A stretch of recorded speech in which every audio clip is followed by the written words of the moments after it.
Moderat di dalam persoalan agama itu tentu akan dihadapkan antara Allah dan bagaimana antara tauhid. May yu'min billah wa yakfur bit-taghut, atau yu'min bit-taghut wa yu'min billah. Itu dua-duanya. Satu pilihan yang tidak boleh kita netral, ada di tengah-tengah. Maka dari itu kita Bismillahirrahmanirrahim. Saya berniat membangun pesantren ini, mengembangkan pesantren ini sebagaimana niat Rasulullah sallallahu alaihi wasallam, sebagaimana niat para masyayikh membangun.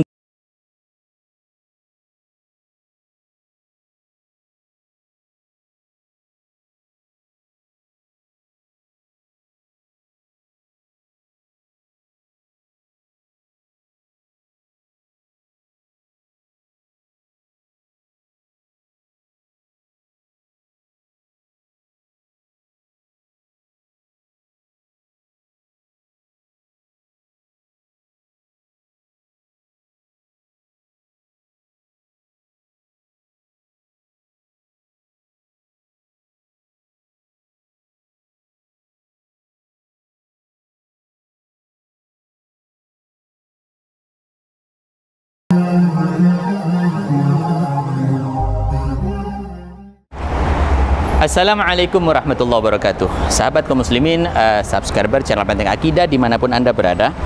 Pada kesempatan ini saya ingin menyampaikan satu hal penting tentang adanya moderasi agama, di mana moderasi agama ini diusung oleh orang-orang liberal dan orang-orang kafir di masa terdahulu, artinya di beberapa tahun yang lalu. Ini diusung kemudian diberikan kepada yang berwenang, yaitu dalam hal ini mungkin Menteri Agama. Dan dalam kesempatan ini pula saya akan menyampaikan dan akan meluruskan bagaimana sikap kita kepada seorang muslim, artinya kepada seorang yang beragama. Moderat di dalam persoalan agama tentu dihadapkan dengan pilihan antara hak dan batil. Moderat di dalam persoalan agama itu tentu akan dihadapkan antara Allah dan bagaimana antara tauhid. May yu'min billah wa yakfur bit-taghut, atau yu'min bit-taghut wa yu'min billah. Itu dua-duanya. Satu pilihan yang tidak boleh kita netral, ada di tengah-tengah. Maka dari itu kita sampaikan di kesempatan ini bahwa mari kita posisikan diri ketika beragama antara hak, itu batil, itu batil. Tidak boleh kita ada di tengah-tengah. Ketika kita netral antara hak dan batil, itu adalah satu kedunguan kalau bahasanya Rocky Gerung kita sampaikan. Di dalam satu kesempatan Ibnu Hazm Al-Andalusi menyampaikan antara kedunguan dan kebijakan, artinya antara bijak dan dungu, ini tidak ada tengah-tengahnya. Kalau misalkan bijak ya bijak, kalau misalkan dungu ya dungu. Ini kata kurang lebihnya Ibnu Hazm Al-Andalusi. Tidak ada tengah-tengah dalam persoalan itu. Baiklah, kalau misalkan persoalan antara kesalahan satu orang dengan kesalahan yang lainnya kita tengah-tengah, ini tidak masalah, kita netral. Ini namanya bijak. Tapi ketika persoalan agama antara hak dan batil, itu tidak ada yang namanya moderat atau tengah-tengah. Dalam satu sisi ya ada, tapi di dalam persoalan bersikap terhadap agama itu harus jelas. Dalam satu pepatah, atau bukan pepatah, ini adalah satu hadis yang saya sampaikan, saya kutip di dalam Arba'in An-Nawawi, yaitu al-halalu bayyinun wal haram bayyinun wa ma bainahuma umurun mustabihat.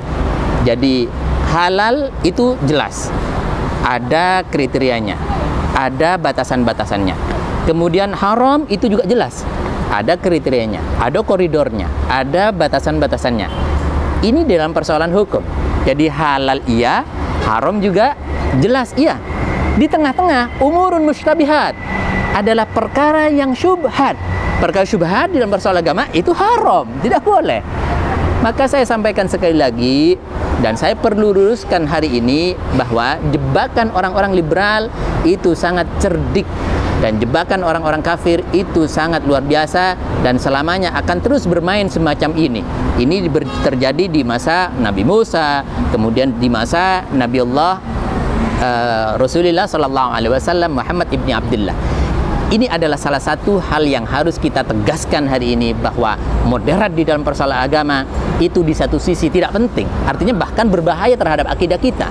Kalau moderat di dalam persoalan kehidupan kita antara si A dan si B, ini adalah sesuatu hal yang mungkin bijaksana kalau kita ambil. Tapi sekali lagi, dalam penyampaian kali ini kita tutup bahwa jangan moderat antara hak dan batil.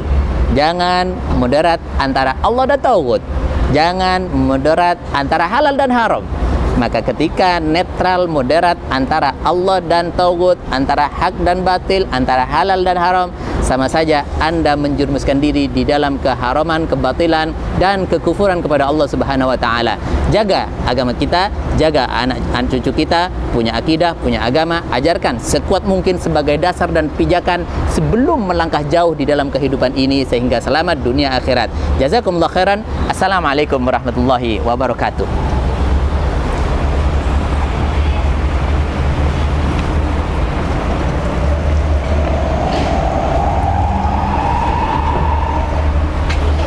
Kami mengajak Anda untuk ikut serta membebaskan tanah wakaf, pembangunan dan program kaderisasi pemimpin muslim yang kuat memegang syariat dan sunnah.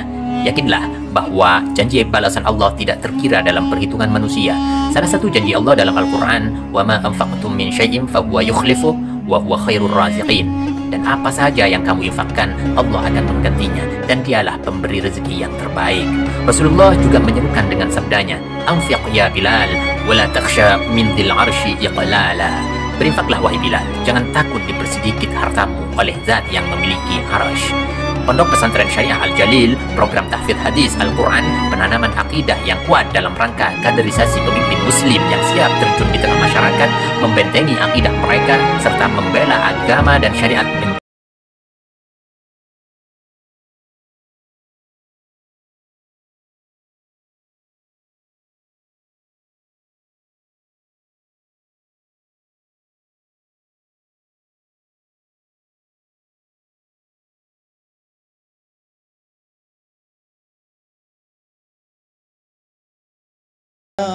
Kami penuhi panggilanmu untukmu.